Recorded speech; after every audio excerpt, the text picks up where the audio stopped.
کل آپ اگر آزاد پاکستان کے مینیفیسٹو کے اوپر پرائم منسٹر بن جائیں، آپ پاکستان کو آزاد کس طرح کریں گے؟ اور کیا آپ کا ٹرسٹ ہوگا ان پاکستان کے تمام اداروں، قومی سلامتی پلس عدالتیں ایٹسیکٹرا؟ دیکھیں کامران شاہد صاحب، آپ نے بہت ہی اہم سوال پوچھا ہے۔ اس سے پہلے کہ میاں جاوید لطیف صاحب کی بات کا جواب دوں، دیکھیں پاکستان تحریک انصاف نے ہمیشہ آزادانہ خارجہ امور جو ہے، آزادانہ فیصلوں کا جو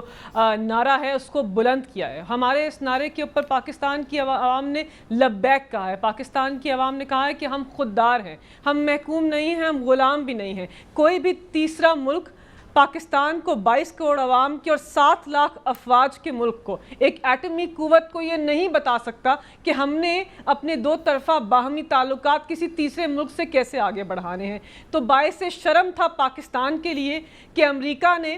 ہمیں للکارا، ہمیں ایک دھمکی دی، اور یہاں پر میر جعفر اور میر صادق جو کہ عوامی نمائندے ہیں،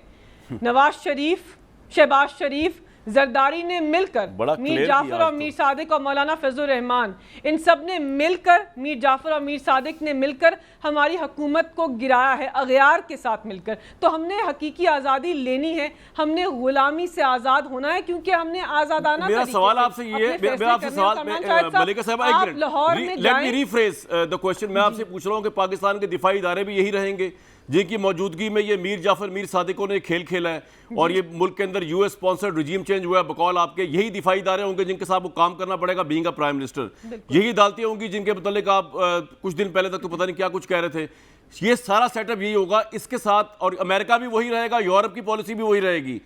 میں آپ سے سوال دوبارہ پوچھ رہا ہوں، ایک انٹلیکچوئل کوسچن ہے کہ پھر پرائم منسٹر بن جائیں گے عمران خان صاحب، اس تمام انٹرنیشنل اور لوکل سیٹ اپ کے ساتھ آپ پاکستان کو جب کہتے ہیں ہم آزاد کریں گے تو اس سے مراد کیا اور کس طرح کریں گے؟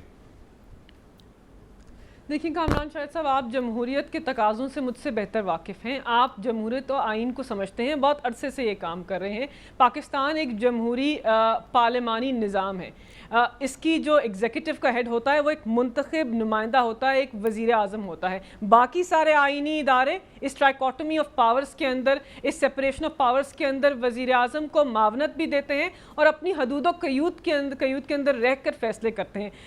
سابق وزیر اعظم، مستقبل کے وزیر اعظم نے جب بھی خارجہ امور پر بات کی تو دفاعی اداروں نے، جن کا ہم بہت احترام کرتے ہیں، ہمیشہ ان کے ساتھ ہم نے مشاورت کی، سارے فیصلے ان کے ساتھ مل کر کیے۔ یہ نہیں کہتے کہ سارے فیصلوں کے اوپر پوری میرا سوال یہ ہے کہ آپ اس ملک کو آزاد کس طرح کریں گے؟ لیکن دیکھیں نا، کیونکہ ہم نے کہنا ہے، ہم نے ہر ملک کو کہنا ہے کہ ہم سب کے ساتھ اچھے تعلقات چاہتے ہیں، باہمی دو طرفہ تعلقات چاہتے ہیں، سارے ممالک کے ساتھ چاہتے ہیں، لیکن محکوم نہیں بننا چاہتے، آپ کے غلامی نہیں کرنا چاہتے کسی ملک کی۔ ہم آزادانہ طور پر اپنے فیصلے کریں گے، ان سے دو طرفہ تعلقات کو آگے بڑھائیں گے، یورپ کے ساتھ بھی بڑھائیں گے، امریکہ کے ساتھ بھی تعلقات کے اندر خلش اس طرح کی نہیں۔ یہ نہیں کہتے کہ ہم اینٹی امریکن ہیں، اچھا میں آپ سے یہ ایکسپیکٹ کر رہا تھا کہ آپ یہ کہیں گی کہ کہتے ہیں آزاد ملک ہے، جس طرح انڈیا آزاد ہے۔ سن لیجئے